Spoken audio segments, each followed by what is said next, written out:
Mga kaibigan, kami nagbabalik po dito sa The Buzz.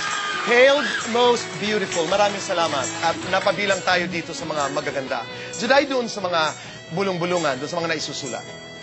Tito Boy, kahit naman noong bata pa kami ni Claudine, hindi naman talaga kami nagkaroon ng away. Yung mga tao lang sa paligid namin ang nag-aaway siguro. Pero kami mismo, hindi man kami nagkaroon ng chance na maging close kasi hindi naman kami nagkatrabaho. Wala talaga. There was never a time na nag-away kami. Nagkikita kami sa mga parties, ganyan. Pero hindi talaga. Wala talaga. Kahit nung shoot namin, na-meet ko pa si Sabina, na-meet ko si Santino. Masaya ako for Claudine kasi ang saya-saya ng pamilya niya. Natutuwa ako para sa kanya. Aww. Nasagot na lang. Actually, wala kaming problema ni Juday. And, ako rin, I'm very happy for her. I think, siguro nandito na kami sa level ng buhay namin na masaya na kami. Ako may pamilya na, siya malapit na. And may mga anak na ako, may anak rin siya. And siguro we're more mature now. Kung dati hindi namin pinatulan, I don't see any reason kung bakit kailangan na ngayon papatulan namin. Daring ang And also, I'd like to, kasi I'm really happy na nagkatrabaho kami dito. Kasi this is the first time talaga na magkasama kami. And ito na rin siguro yung pagkakataon para mas lalo kaming magkakilala pa, para magkaroon kami ng mas malalim na friendship na hindi nabuo noon dahil sa intriga. Okay, itutuloy ko na ang usapang ito. Is there a chance in the future na kayong dalawa ay magkakatrabaho? Oo naman. Yes. Sarap siguro na, ano? Ganda. Kanina off-cam, pinag-uusapan natin si Gretchen, ano mga hinihingi? Ang dami hinihingi sa akin. Talaga? Yeah. So baka pwede na natin pag-usapan na sana may sapatos na ako next week. Yung pagkakuripot ko ang pinag-uusapan namin.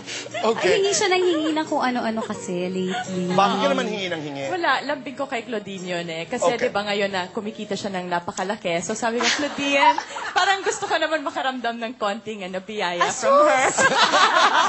Rufa, may reklamo ka sa akin kanina. Yeah, nung commercial break, sabi ko, bakit sila tinatanong mo about being beautiful, being confident, being sweet? Bakit ako ilmas? Ano ba?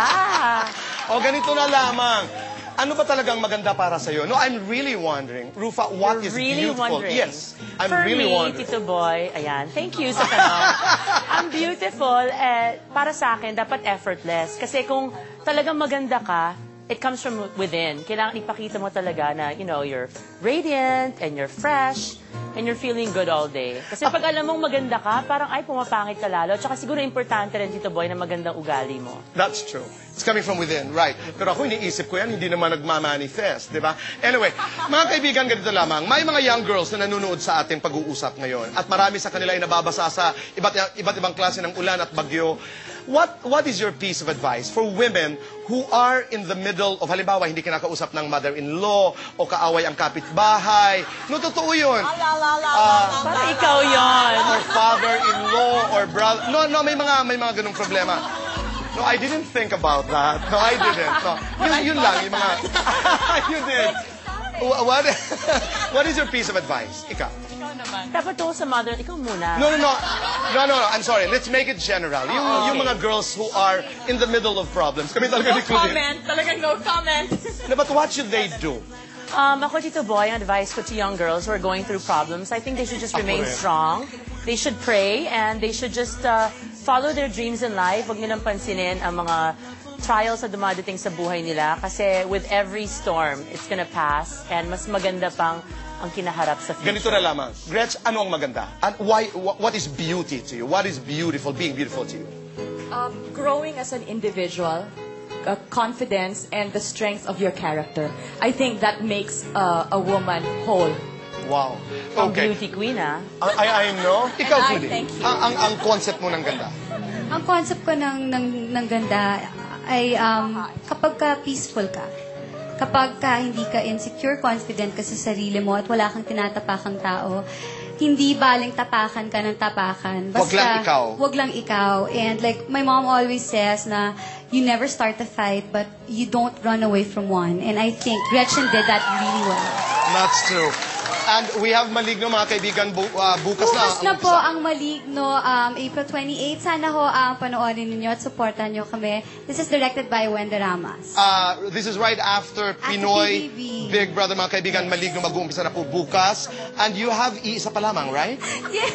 You Yes, and also, malapit na rin po. Abangan ninyo ang iisa pa lamang. Kasama ko po dito si Mr. Gabby Concepcion at si Dieter Ocampo, Miss Miss Susan Roses, and of course, Mr. Eddie Gutierrez, at marami pa hong iba. Si Miss Loris Galian nandito rin. This is gonna be directed by Direct Ruel Bayani and Manny Palos. Okay, alright. Juday, ikaw naman.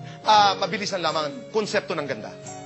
Basta masaya ka, kagaya na sinabi ng aking mga magagandang kasama dito.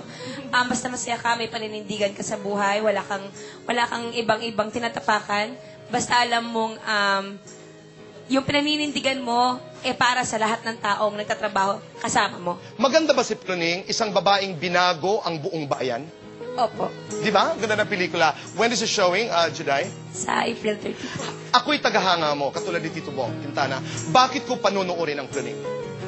Kakaiba po. Napakagandang pelikula. At ito'y handog mo sa iyong mga tagahanga after 21 years in the business? Opo. Mabuhay ka. Salamat. Yes, si Gretchen talaga kanina. concerts I have to daw. promote my concert. My concert, Go ahead. April 30 sa concert ko ni Martin Rivera in Waterfront, Cebu. I am his guest. Oh my God. May 3 po sa SM Bacolod.